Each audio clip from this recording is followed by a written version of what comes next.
Hello everybody, this is SpinRush C1, and right now I could tell you, if you just clicked on this video, this is not a happy story.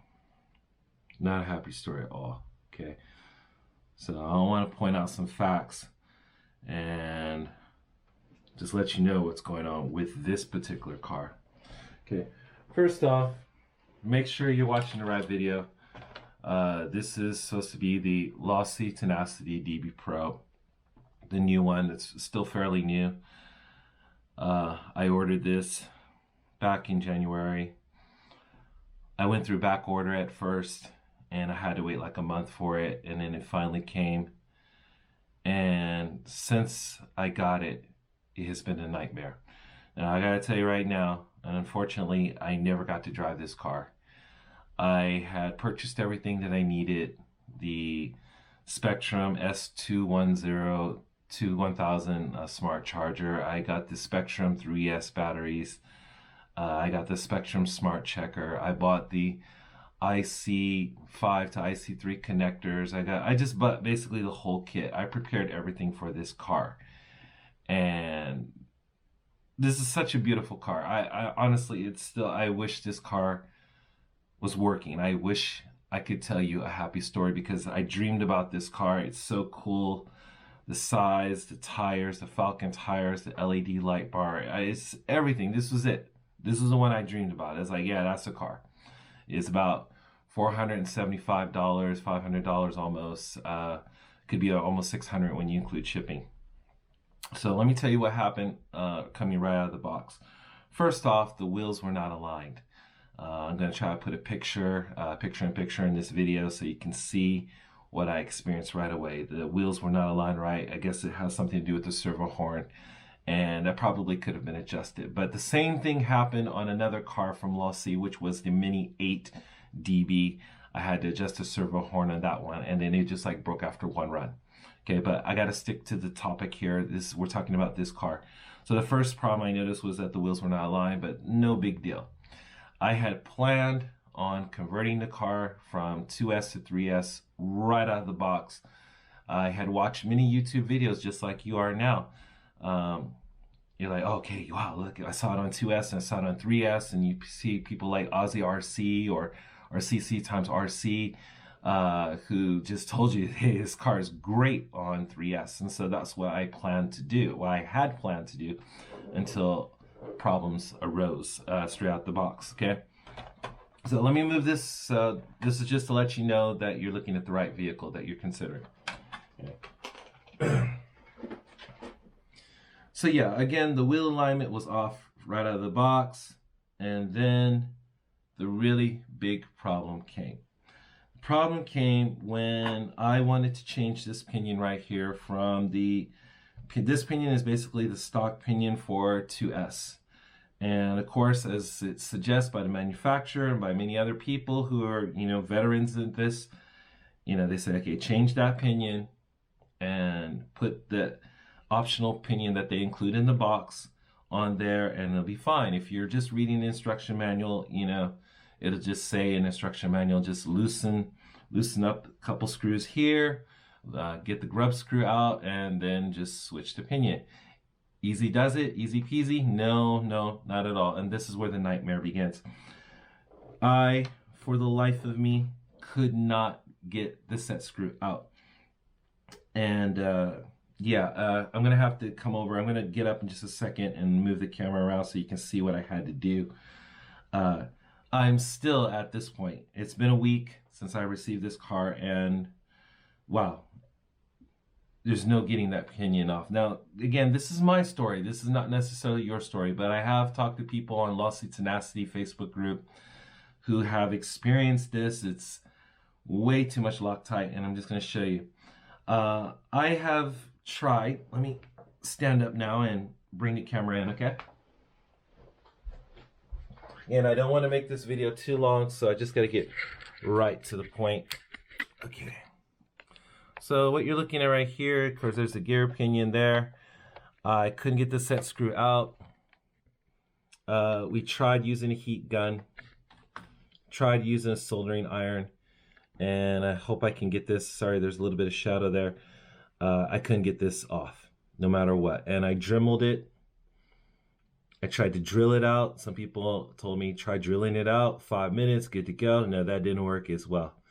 Okay, so when that didn't work, I decided, okay, I'm basically just gonna have to take the whole car apart. And that's what you can see right now. It's on the table. I've just disconnected everything. I took just about everything off to get to it. Now let's pan around here.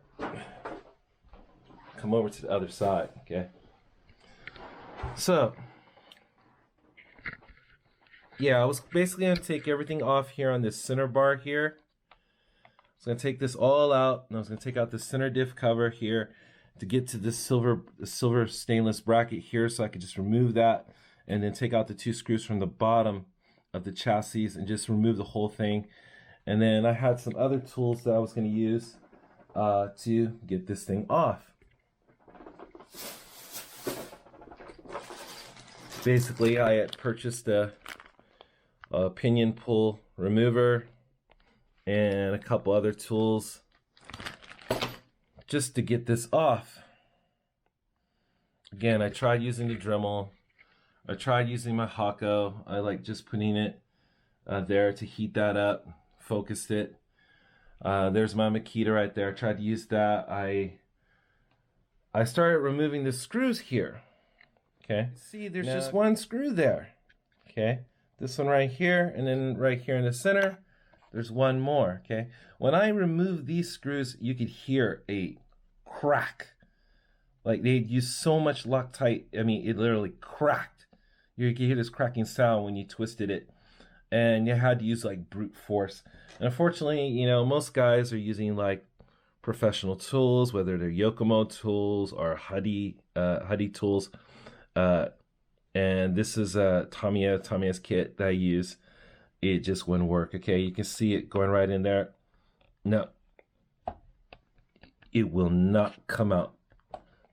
They use way too much Lockedtite on this vehicle. And that's what some people experience. It wasn't just me.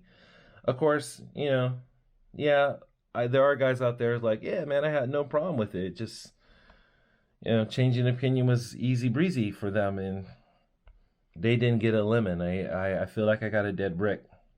Okay, and I just want to let people know. I'm not trying to dog the company or anything like that, or dog this car out. Again, this is still my dream car. I really, really wanted this to work, but it did not work. And I have been in touch with Horizon Hobby, where I purchased a car. I got a return authorization. However, when I went to FedEx, you know, because I live outside the United States, the shipping fees to return this are ridiculous. In fact, the shipping fees cost more than the car. Okay, so hold on, let me turn this back around and just reset the camera here. Honestly, I'm exhausted. This has been the worst 5-6 days that I've ever had with an RC car. Yeah, I would consider myself new to this hobby. But then again, I've purchased other cars. I have a Arrma Typhoon 6S. I have team associated vehicles. I even have one of those corny WL Toys RC vehicles, and it just, I didn't have these problems. With my Arrma Typhoon, I didn't have these problems at all. But with the Losi vehicles that I've purchased, with the Mini 8 DB, I purchased that like a month ago. I adjusted the steering horn, the servo horn, went out, drove it one time. The right A-arm broke over here. But this one, I haven't had a chance to drive it at all. As you can see, looking at the vehicle, I mean, it's brand new. And unfortunately, I'm going to take an L.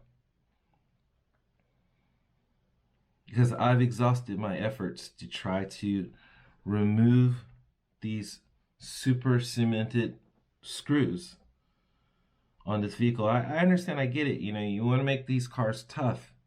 You know, you don't want them to break. You can see, you know, the build quality. I mean, all the components that they use on this particular car are really, really strong. And I get it.